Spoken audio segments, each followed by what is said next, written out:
Hola, bienvenidos. ¿Cuánto cuesta ser un seguidor de Cristo? Estamos en nuestra serie Desafíos y la semana pasada estuvimos viendo el desafío que el Señor nos presentaba y que tenía mucho que ver con nuestro valor, nuestra valentía y con la seguridad de nuestras convicciones, de nuestra fe. Era el desafío a confesar a Jesucristo valientemente en cualquier momento o circunstancia. Lamentablemente sabemos que algunas personas escogen negar a Jesucristo, ya sea con sus palabras o con sus hechos, con sus actitudes.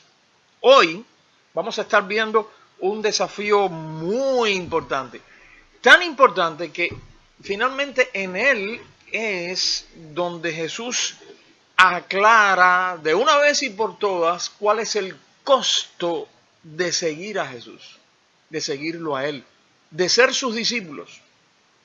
Y el desafío de hoy se encuentra en el Evangelio de Mateo, en el capítulo 16, a partir del versículo 21. Mateo capítulo 16, a partir del versículo 21. Dice esta historia: desde entonces comenzó Jesús a declarar a sus discípulos que le era necesario ir a Jerusalén y padecer mucho de los ancianos, de los principales sacerdotes y de los escribas, y ser muerto y resucitar al tercer día. Entonces Pedro, tomándolo aparte, comenzó a reconvenirle diciendo: Señor, ten compasión de ti, en ninguna manera esto te acontezca. Pero él, volviéndose, dijo a Pedro, quítate de delante de mí, Satanás. Me eres tropiezo, porque no pones la mira en las cosas de Dios, sino en las de los hombres. Entonces Jesús dijo a sus discípulos: si alguno quiere venir en pos de mí, niéguese a sí mismo y tome su cruz y sígame. Porque todo el que quiera salvar su vida, la perderá. Y todo el que pierda su vida por causa de mí, la hallará. Porque ¿qué aprovechará al hombre si ganare todo el mundo y perdiere su alma? ¿O qué recompensa dará el hombre por su alma? Porque el Hijo del Hombre vendrá en la gloria de su Padre con sus ángeles, y entonces pagará a cada uno conforme a sus obras. Tengamos en cuenta que justo antes de esta conversación, de hecho puedes leer, te recomendamos todo ese capítulo 16 de Mateo para que te ubiques bien en el contexto, pero justo antes de esta conversación, Jesús y sus discípulos habían estado hablando acerca de la identidad de Él. Y pues quedó establecido, de hecho Pedro fue el que vino así a decir la respuesta, quedó establecido que Él era el Hijo de Dios, el Mesías enviado por Él a este mundo. Ahora, Jesús sabía que aquello podía hacer que sus discípulos pensaran equivocadamente que Él estaba, de hecho estaba yendo hacia Jerusalén, la capital, que Él estaba por comenzar una rebelión armada con el fin de instaurar un reino político diferente. Es que esa era la esperanza mesiánica de muchos de los judíos en aquel siglo. Ellos estaban cansados, hastiados del dominio romano sobre su tierra. Estaban cansados de que hacía mucho tiempo no habían tenido un reino independiente. Y en su esperanza mesiánica ellos entendían que cuando llegara el Mesías, el enviado de Dios, lo que iba a hacer era formar como si fuera un ejército y llevar a cabo una especie de rebelión armada para derrotar a los romanos y entonces dar lugar a un reino político diferente. Ahora, justo acababan de ellos hablar de que Jesús era el Mesías, el enviado de Dios. Entonces, para que sus discípulos no creyeran que él iba a Jerusalén a eso, en este versículo 21 que acabamos de leer, Jesús les aclara muy bien lo que realmente sucedería cuando llegaran a la capital, a Jerusalén. Nada de reino, nada de trono, mucho menos de rebelión ni de espadas. Jesús lo que estaba diciendo era que allá en Jerusalén iba a padecer, iba a sufrir mucho, de manos de los líderes religiosos de los propios judíos, de los líderes de su nación. Y que después incluso llegaría a morir, aunque aclaró que resucitaría el tercer día. Pero imagínate el shock que aquella declaración habría provocado en la mente de sus discípulos. Acababan de estar eufóricos al constatar que efectivamente este su maestro, este su amigo, era nada menos que el Mesías enviado por Dios. Y de pronto, él les dice con toda seguridad que los líderes de su nación, en vez de reconocerlo, en vez de darle su lugar, lo que iban a hacer era hacerlo sufrir, padecer y morir. Por supuesto que serían bien desagradables para ellos, para los discípulos, aquellas predicciones de sufrimiento y muerte. Ahí viene entonces la reacción de Pedro, que podríamos, con toda sinceridad, calificarla como una reacción natural. A ver, no sé qué tú creas, pero yo supongo que de una forma u otra, todos los discípulos estaban pensando lo mismo. Estamos hablando del que era no solamente su maestro, sino el que era su amigo, con el que habían convivido ya un buen tiempo. Mañana, tarde y noche, todo el tiempo juntos, compartiendo todos aquellos viajes, todo lo que él hacía. Y ahora de pronto anuncia que va a morir, y va a morir a manos de los líderes de la nación. Aquello solamente podía implicar dolor, tragedia, tristeza, angustia, ansiedad. Y Pedro, sabemos que Pedro era impulsivo, que Pedro le gustaba ser siempre el primero en responder. Reaccionó llamando aparte a Jesús. Qué bueno que lo llamó aparte. Llamando aparte a Jesús, y entonces dice en esta traducción que comenzó a reconvenirle, diciendo: Señor, ten compasión de ti. En ninguna manera esto te acontezca. Ahora, yo no quisiera que nosotros juzgáramos muy duramente a Pedro. En primer lugar, probablemente en su posición, en aquellas circunstancias, nosotros hubiéramos reaccionado igual que Pedro. En segundo lugar, Pedro no estaba reaccionando porque él de pronto se creyó que él era el jefe, que tenía determinadas prerrogativas, que tenía... No. Pedro está hablando desde su amistad por el Señor, desde su amor, su afecto, su aprecio. Pedro no está hablando ni siquiera egoístamente. Humanamente hablando, a Pedro le estaba motivando solamente cosas buenas. Por eso le dice: Señor, ten compasión de ti. Como diciendo, nosotros sentimos compasión por ti, pero tú mismo debes tener compasión de ti y evitar esto. Es como si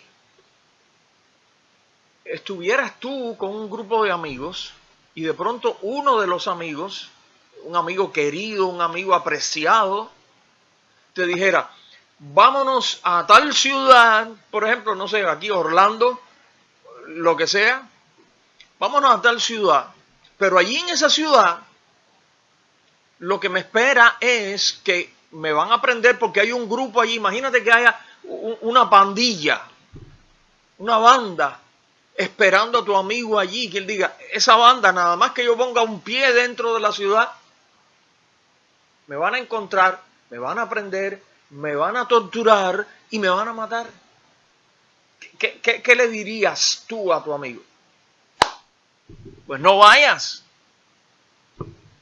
Vamos bien lejos de allí, nosotros te cuidamos, nosotros te protegemos, pero vamos a alejarnos de esa ciudad, no vayas allí. No tienes nada que hacer allí. Algo así es lo que estaban pensando probablemente los discípulos, pero Pedro lo expresó. Señor, ten compasión de ti, en ninguna manera esto te acontezca. Sin embargo, ¿cómo respondió Jesús? Déjame aclarar también que, como recalcan en un libro que estoy leyendo, cada cosa que Jesús dijo, cada enseñanza, pero hasta cada reprensión, cada palabra que salió de su boca, salía del amor que él sentía tan profundo y extraordinario por cada persona, aún hasta por sus enemigos, ¿ok? Aún hasta amor por sus enemigos, pero era un amor profundo por cada persona.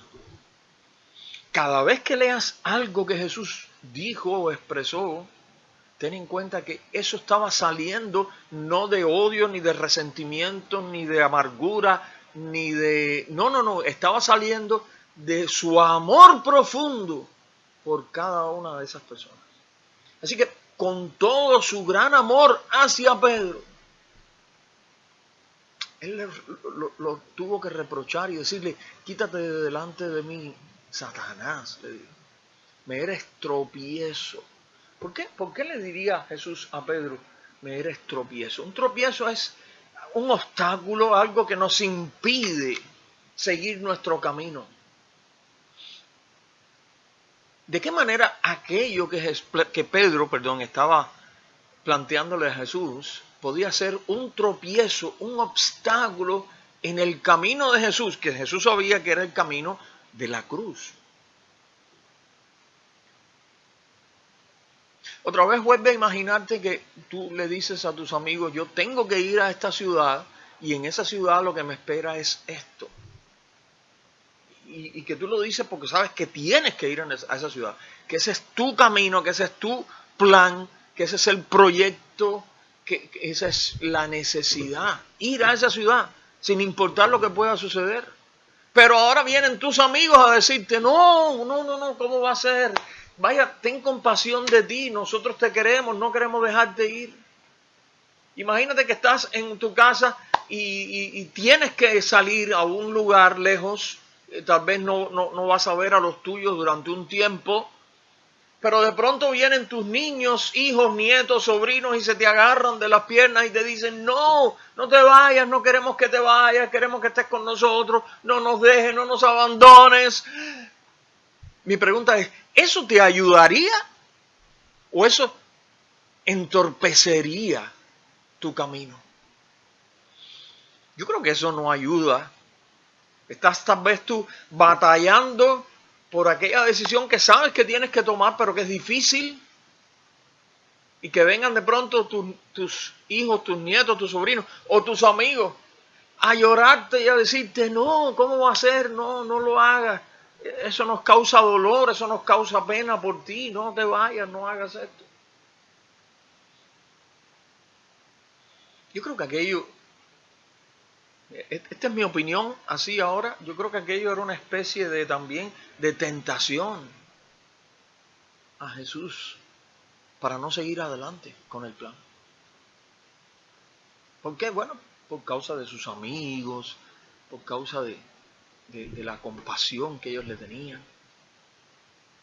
Pero por eso él le dice, me eres tropiezo, me estás estorbando, Pedro. Ahora, la explicación que Jesús le da a Pedro sobre la conducta del discípulo, le dice, no pones la mira en las cosas de Dios, sino en las de los hombres. Dicho de otra manera, estás pensando humanamente, Pedro. Estás pensando humanamente. Por supuesto que humanamente la muerte es mala, es dolorosa. Y la muerte de cruz, puedes imaginarte. Pero desde el punto de vista de Dios, la cruz era parte del plan. Es más, era parte del plan de salvación para la humanidad. La cruz era necesaria para la salvación tuya y mía. Para la salvación de millones. Para la redención del mundo. Era necesaria. Por tanto, desde el punto de vista de Dios, la cruz, aunque conllevaba dolor, sufrimiento, angustia, todo eso, la cruz en sí, como parte del plan de redención, era buena. O sea, algo malo, pero con un buen propósito. Pero ese era el punto de vista de Dios. Solo que Pedro estaba viendo las cosas desde el punto de vista humano. Desde el punto de vista humano, la muerte siempre es mala, el sufrimiento siempre es malo, la angustia, el dolor es malo. No queremos que pase, pero ese es el punto de vista humano. ¿Cuántas veces nosotros también fallamos como Pedro? Porque vemos las cosas solo desde el punto de vista humano. Tal vez tú pienses, pastor, pero ¿cómo yo voy a saber cuál es el punto de vista de Dios? El punto de vista de Dios está aquí, revelado en su palabra. ¿Estás leyendo la Biblia? ¿Estás estudiando la Biblia, alimentándote de esto? Para que conozcas cuál es el plan de Dios. Para que puedas entender la mente de Dios un poco. Yo sé que un poco, pero al menos un poco. Después de este back and forth, como se dice en inglés, de este debate ahí, en el versículo 24, Jesús entonces habla no solo para Pedro, sí habla para Pedro, pero habla para todos los discípulos. Me encanta eso que Jesús hacía mucho. Cuando él estaba teniendo una conversación importante con alguien, a él le gustaba la conclusión de la conversación, darla para ese alguien, pero para todos los demás que estaban allí, para que sacaran algo bueno de aquella conversación también. Y Jesús dice esto para Pedro, pero para todos los discípulos. Y eso nos incluye también a nosotros, porque Jesús sabía que vendrían personas en el futuro que querríamos ser sus discípulos, que querríamos seguirlo a él.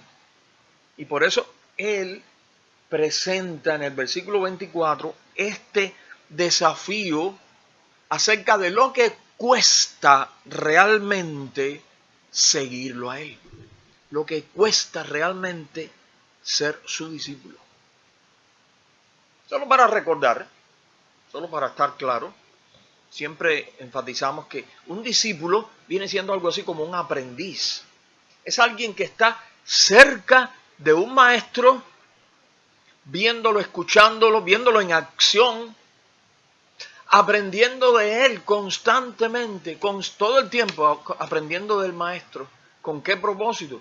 Con el propósito de llegar a ser como el maestro.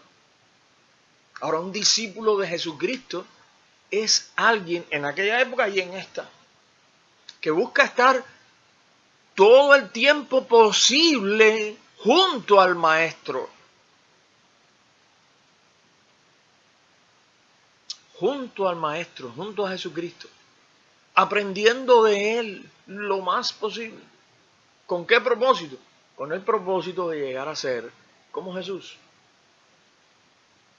Ese es el propósito del discipulado cristiano. Vamos a regresar al desafío que Jesús presentó aquí. Dice, entonces Jesús dijo a sus discípulos, este es el versículo 24, repito, de Mateo 16.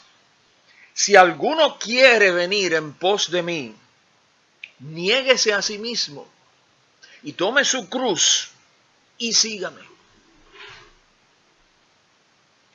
Al principio Jesús aclara para quiénes es este reto y dice, si alguno quiere venir en pos de mí.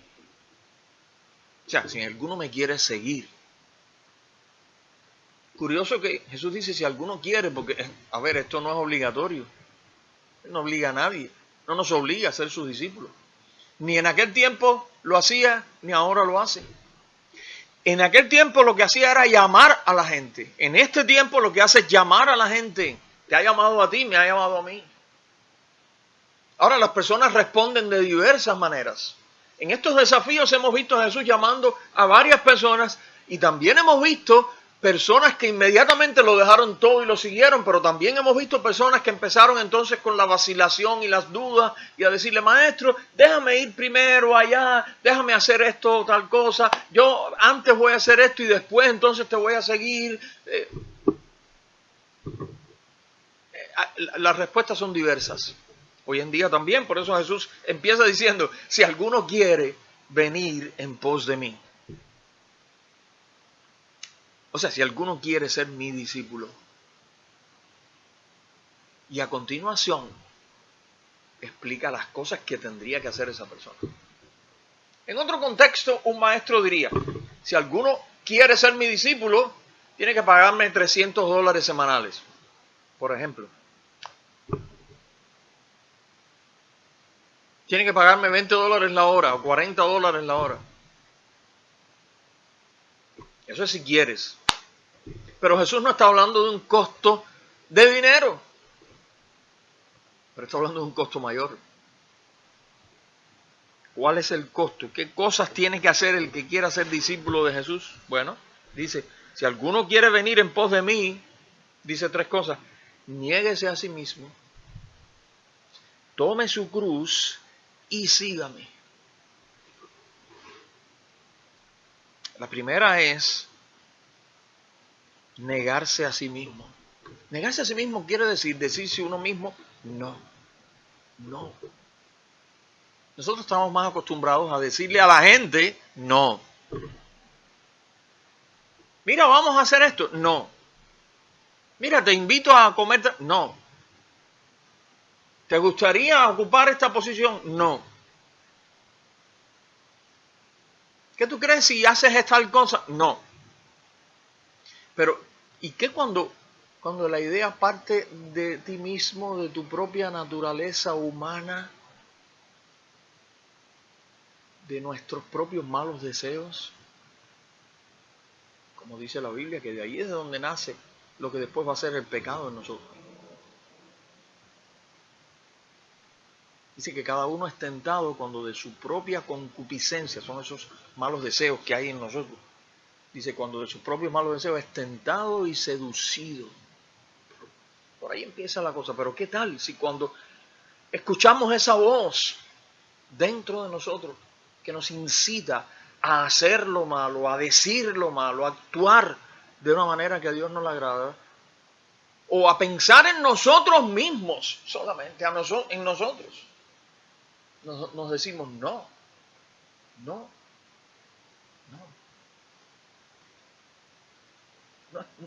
No estoy aquí para seguir mis gustos, no estoy aquí para darme placer a mí mismo, no estoy aquí para buscar mi satisfacción personal, mi realización personal, no.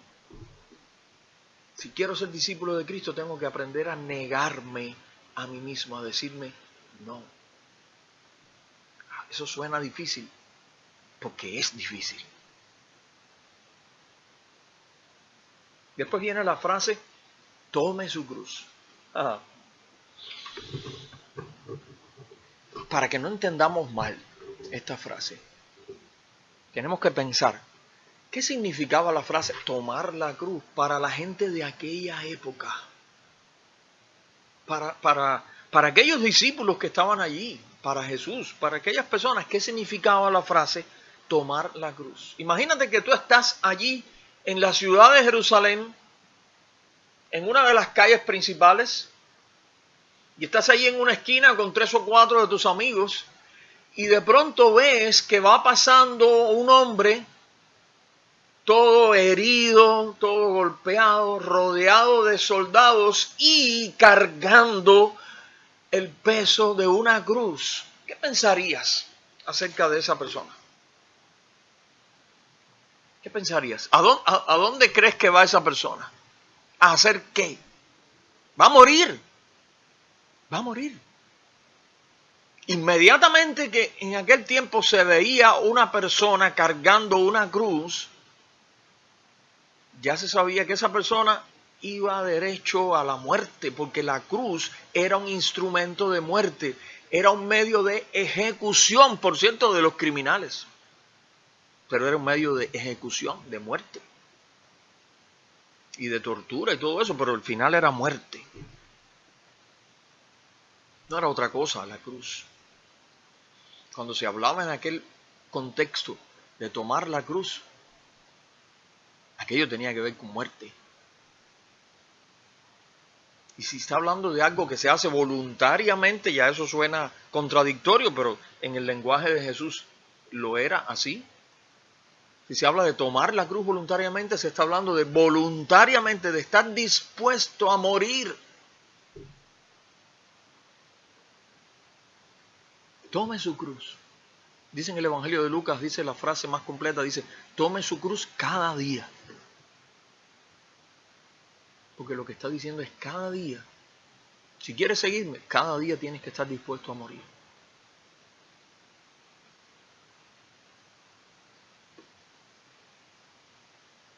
Algunas personas piensan hoy que su cruz es cualquier sufrimiento que tienen que soportar durante un tiempo, una carga en su vida. Como por ejemplo tienen un familiar con una enfermedad crónica, debilitante allí en cama y tienen que cuidarlo y a lo mejor llevan cuidándolo hace 10 años y dicen, esa es mi cruz, porque es mi mamá o es mi abuelito o es mi tía y tengo que cuidarlo. Esa es mi cruz. Otras veces se refieren a un familiar fastidioso. Imagínate, mi suegra vive con nosotros, ¿qué le voy a hacer? Esa es mi cruz. O en el peor de los casos, es mi esposa o el esposo, ¿ve? Que es fastidioso, molesto, pero es mi cruz, ¿qué le voy a hacer? Pero ya acabamos de ver que eso no es lo que tenían en mente Jesús y sus discípulos con esta frase de tomar la cruz. No. Además recuerda que Jesús está hablando de algo que tiene que ver con la disposición de la persona. No es una carga que de pronto te cayó encima y no sabes qué vas a hacer con ella. No. Está hablando de que con toda disposición tú tomes tu cruz. ¿Qué significará entonces? Bueno, como dijimos, estar dispuesto a morir cada día. Recuerda que en estos momentos, justo ahora que estamos nosotros hablando, para cientos, tal vez miles de cristianos en otros lugares del mundo, seguir a Cristo implica literalmente estar dispuestos a morir, a perder la vida. Muchos países donde eso está sucediendo. Ahora mismo.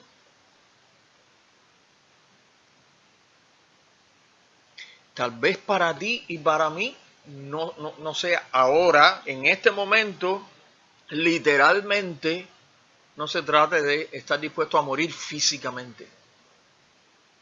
Pero igual, se trata de estar dispuesto a morir. Morir para el yo. Morir para esa vida egoísta. Morir para mis propios deseos, mis propios planes, mis propios proyectos. Niégate a ti mismo y toma tu cruz, dispuesto a morir.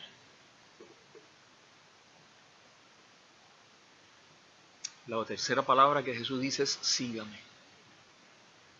Sígame. Ven detrás de mí. Ven detrás de mí quiere decir, tú vas, yo no te estoy pidiendo nada extraordinario, tú vas a estar pisando por donde yo estoy pisando primero. Supuestamente el discípulo aprende de su maestro. El discípulo imita a su maestro. Y el hecho es que Jesús se negó a sí mismo para venir a ser nuestro Salvador. Dice la Biblia que se despojó a sí mismo, que siendo en forma de Dios, no tuvo el ser igual a Dios como cosa a que aferrarse, sino que se despojó a sí mismo, tomando forma de siervo, hecho semejante a los hombres, y estando en la condición de hombre, se humilló a sí mismo, haciéndose obediente hasta la muerte y muerte de cruz. Sí, él se negó a él mismo todo el tiempo, y de una manera extraordinaria. Y él tomó la cruz en todo sentido, incluyendo en el sentido literal y físico. Por tanto, él puede perfectamente decirnos a nosotros: sígueme. Niégate a ti mismo, toma tu cruz y ven detrás de mí. Ven tras mis pasos, porque yo he estado primero en ese camino. Sigue mis pasos.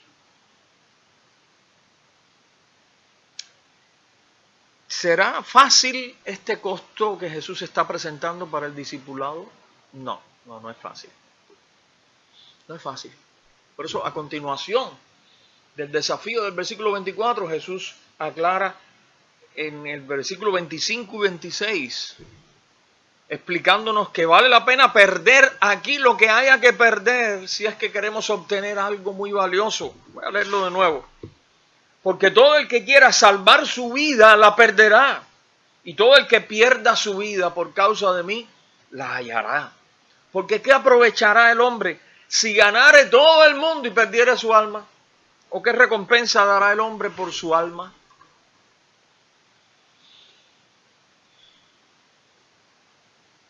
Lo que está diciendo Jesús es: no trates de aferrarte tanto a tu vida aquí en la tierra, porque entonces vas a perderte lo más importante. Suéltala. No importa si pierdes la vida literalmente o si la pierdes en sentido figurado, pierdes el trabajo, pierdes amistades, pierdes dinero, pierdes oportunidades por seguirme a mí, no importa. Vas a estar ganando algo mucho mayor. Finalmente nos dice que un día Él nos dará la recompensa. Dice: el Hijo del Hombre vendrá en la gloria de su Padre con sus ángeles y entonces pagará a cada uno conforme a sus obras. Habrá recompensa al final. Aquí puede que perdamos, pero habrá recompensas eternas. Mi querido hermano, mi querido amigo, ser un verdadero discípulo de Jesucristo requiere de un alto costo. El Señor Jesús te reta hoy a que medites en el ejemplo que Él mismo nos dio de sacrificio y entrega completa. Él no te obliga a nada, pero sí te está desafiando a que si tú realmente quieres ser su discípulo, te digas no a ti mismo y estés dispuesto a morir si fuera necesario. ¿Qué harás tú? Vamos a orar. Señor, gracias por tu palabra, por todas estas cosas que están muy claras en ella para nosotros. Gracias porque podemos entenderlas y podemos meditar y reflexionar, Señor, en ellas. Ayúdanos, Señor. Ayúdanos a tomar la decisión correcta. Nosotros queremos seguirte, Señor, pero sabemos que hay un costo. Ayúdanos, Señor, para que podamos realmente estar dispuestos a pagar el costo con tal de seguir a Jesucristo, con tal de estar con Él. Señor, mira a esta persona que ha estado viéndonos o escuchándonos. No sé cuáles son sus problemas, no sé cuáles son sus necesidades, no sé cuáles son sus preocupaciones, no sé cuáles son sus dudas. Pero sí te puedo pedir, Señor, que tú bendigas a esta persona. con tu gracia, con tu misericordia, con tu poder, con tu sabiduría, con tu amor. Que esa persona pueda encontrar en ti, Señor, la satisfacción perfecta de toda su necesidad.